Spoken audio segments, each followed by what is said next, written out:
May lupa po akong namana sa nanay ko. Ang problema ko po, bago namatay ang tatay ko, binigyan ng lugar yung dalawa kong pinsan. Payag naman po silang lumipat, pero hanap ko raw po silang nililipatan. Tanong ko po, obligasyon ko po ba silang hanap na lilipatan?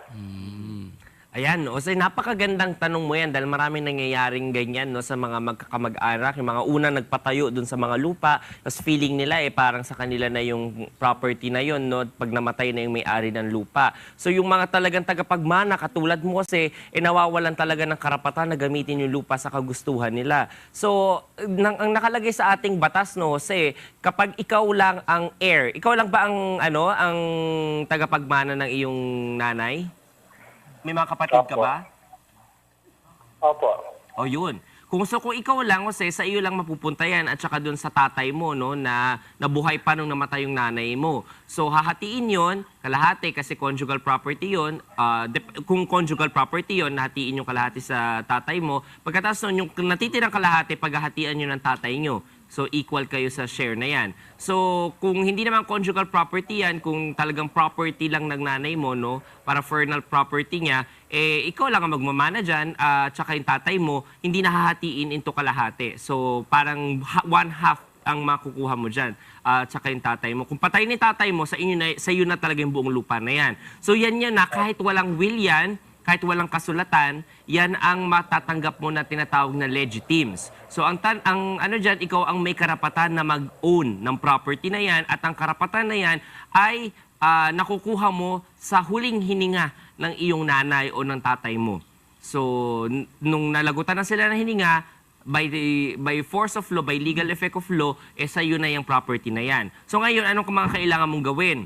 Para ma-secure yung possession ng property na yan, no? Kailangan mo silang padala ng demand letter to vacate.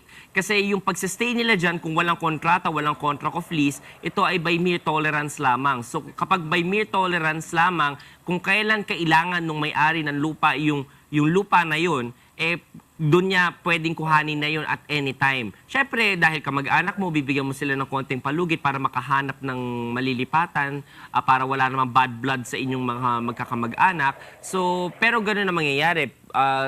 Kung dadaan tayo sa legal, kailangan talaga nating bigyan muna sila ng demand letter to vacate para meron kang proof na sila ay nabigyan mo na ng tamang palugit para makalipat. At pagkatapos nun, kung ayaw nilang umalis-alis dyan, kung kayo ay nakatira sa same municipality o kaya sa same barangay, kahit na ibang barangay pero same municipality, kailangan mong pumunta sa barangay para magsumbong, no? Dadaan ka dyan, kukuha ka ng certificate to file action kasi eviction yan.